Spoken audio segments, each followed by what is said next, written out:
Copyright disclaimer under Section 107 of the Copyright Act 1976. Allowance is made for fair use for purposes such as criticism, comment, news reporting, scholarship, and research. Fair use is a use permitted by copyright statute that might otherwise be infringing. Nonprofit, educational, or personal use tips the balance in favor of fair use.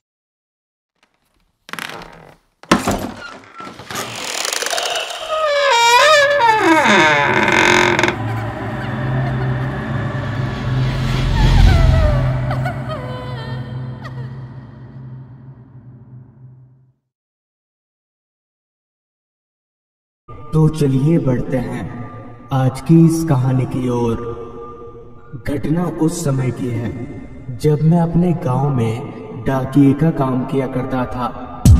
आज के जमाने में mobile phone का जितना महत्व है उतना ही महत्व उस समय डाकिये का हुआ करता था, क्योंकि उस समय ना तो हमारे गांव में फोन हुआ करता था और ना ही बिजली। उस वक्त लोग डाकिये को काफी इज्जत दिया करते थे। साथ ही साथ डाकिये का भी उस समय काफी काम हुआ करता था। दरअसल हुआ कुछ यूं था कि उस समय हमारे गांव के डाक ऑफिस में 2 डाकिया हुआ करते थे, एक मैं और एक भरत। मगर भरत की कुछ दिनों से तबीयत ठीक नहीं थी, जिस कारण डाक ऑफिस का पूरा भार मेरे सर पर आ गया था। डाक ऑफिस में काफी सारी चिट्ठियां जमा होने लगी, जिस वजह से मैं काफी देर तक घर जा जाकर चिट्ठी पहुंचाने लगा। हालांकि उस समय गांव के लोग जल्दी सो जाया करते थे, मगर 2 लोगों का काम अकेले खत्म करने के बाद ही मैं डाक ऑफिस बंद करता था। उस समय मुझे डर वर नहीं लगता था, मगर मुझे कहाँ पता था कि इस घटना के बाद मैं इतना डर जाऊंगा कि मुझे इस डाकिये का काम ही छोड़ना पड़ेगा। खैर, एक दिन सुबह से ही काफी मेहनत करने के बाद मैंने काफी सारी चिट्ठियां घरों में पहुंचा दी और बाकी बचे चिट्ठियों को देखा तो उनका पता दूसरे गांव का था, मगर उन्हें आज के आज ही पहुंचाना जरूरी था। जिसके बाद मैंने घड़ी में वक्त देखा तो वक्त हो रहा था दोपहर के 3:30 बजे का। लिहाजा मैं सारी चिट्ठियों को लेकर दूसरे गांव की तरफ चलता बना। हमारे गांव से शामपुर गांव पैदल चलकर जाने में करीब 1 घंटे का वक्त लगता था, तो अभी मुझे काफी पैदल चलना पड़ेगा। कुछ दूर चलने के बाद मैंने अपने मन ही मन में कहा, क्यों ना रामू की दुकान पर चाय पीकर आगे चला जाए। इतना बोलते ही मैं रामू की दुकान पर चाय पीने चला गया। अभी मैं चाय पी ही रहा था कि तभी रामू ने कहा, यार डाकिया साहब, आज किधर जा रहे हैं? इस पर मैंने कहा, वो मैं आज शामपुर गांव जा रहा हूँ। तो शामपुर गांव का नाम सुनते ही रामू एकदम से चुप हो गया और फिर अचानक अपनी चुप्पी तोड़ते हुए बोला, डाकिया साहब, वापस लौटते लौटते तो काफी रात हो जाएगी, तो जरा संभल कर आइएगा, क्योंकि शामपुर गांव का रास्ता ठीक नहीं है। जिस पर मैंने रामू से कहा, ये क्या बोल रहा है तू? तुझे पता है ना मैं इन सब बातों पर विश्वास नहीं करता। इतना बोलने के बाद मैंने जल्दी से अपना चाय पिया और प्याला फेंकते हुए शामपुर गांव की तरफ चलता बना। खैर, करीब 1 घंटा पैदल चलने के बाद तकरीबन शाम के 5 बजे मैं शामपुर गांव पहुंचा और फटाफट से चिट्ठियों को उनके पते पर पहुंचाने लगा। सारी चिट्ठी पहुंचाते पहुंचाते कब 3 घंटे निकल गए पता ही नहीं चला। फिर जब मैंने अपनी घड़ी में वक्त देखा तो वक्त हो रहा था रात के 8 बजे का। उस समय रात के 8 बजना यानी काफी रात, जिस कारण सारा रास्ता वीरान सा हो गया था। खैर, मैं वहां और समय जाया ना करके अपने गांव की तरफ आगे बढ़ने लगा। रास्ता पूरी तरह से अंधेरे में डूबा हुआ था, वो भी इतना घना अंधेरा कि मुझे अपना शरीर तलक भी दिखाई नहीं पड़ रहा था। अमूमन मैं रात को हर वक्त अपने साथ एक टॉर्च रखता हूँ, लेकिन आज मैं अपना टॉर्च डाक ऑफिस में छोड़कर आया था, जिस कारण मैं चांद की धुंधली रोशनी के सहारे ही आगे बढ़े जा रहा था।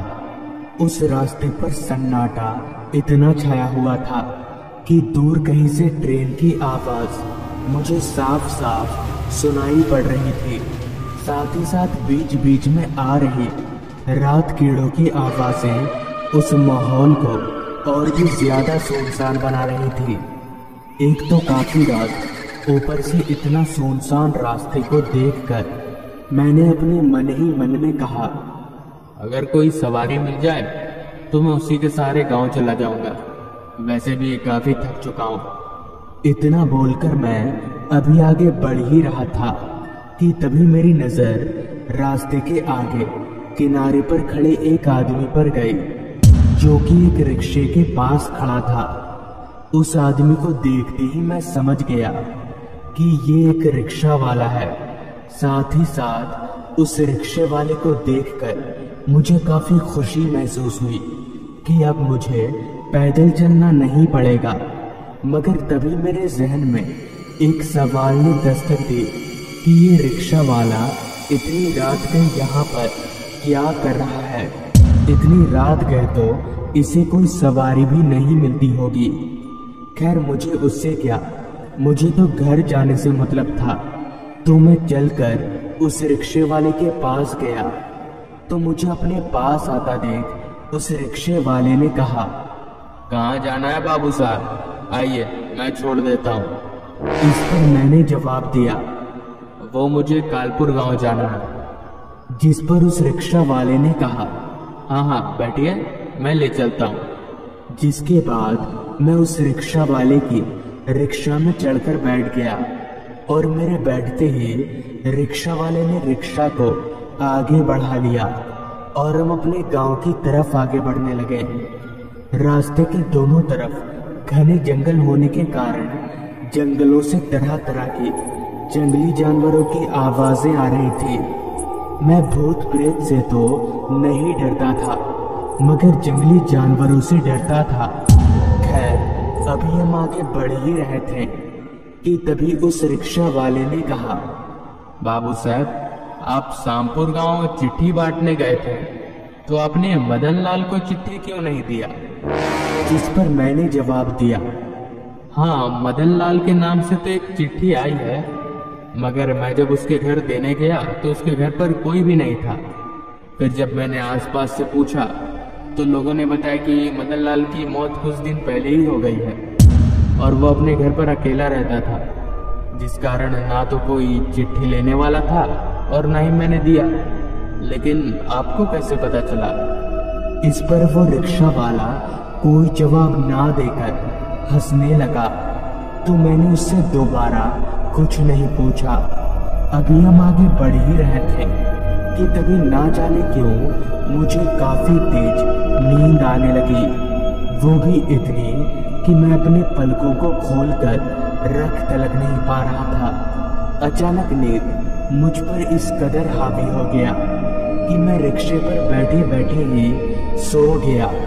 फिर जब मेरी आंख खुली तो आगे का नजारा देखकर मेरे होश उड़ गए और मेरा सर घूमने लगा, क्योंकि रिक्शा बहुत तेजी से चल रही थी और रिक्शा चलाने वाला कोई नहीं था। मतलब कि रिक्शा अपने आप ही चल रही थी। मगर ये कैसे हो सकता है? और तो और वो रिक्शा वाला गया तो गया कहाँ? अभी मैं ये सोचकर काफी हैरान हो ही रहा था कि तभी मुझे आवाज आई, बाबू साहब मैं वही मदन लाल हूँ।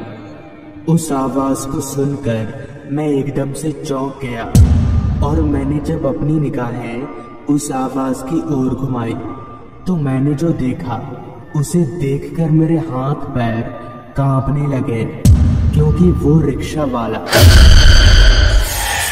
मेरे साथ चल रहा था, मगर अब उसका पूरा चेहरा कुचला हुआ नजर आ रहा था और उसकी आंखें बाहर लटक रही थी।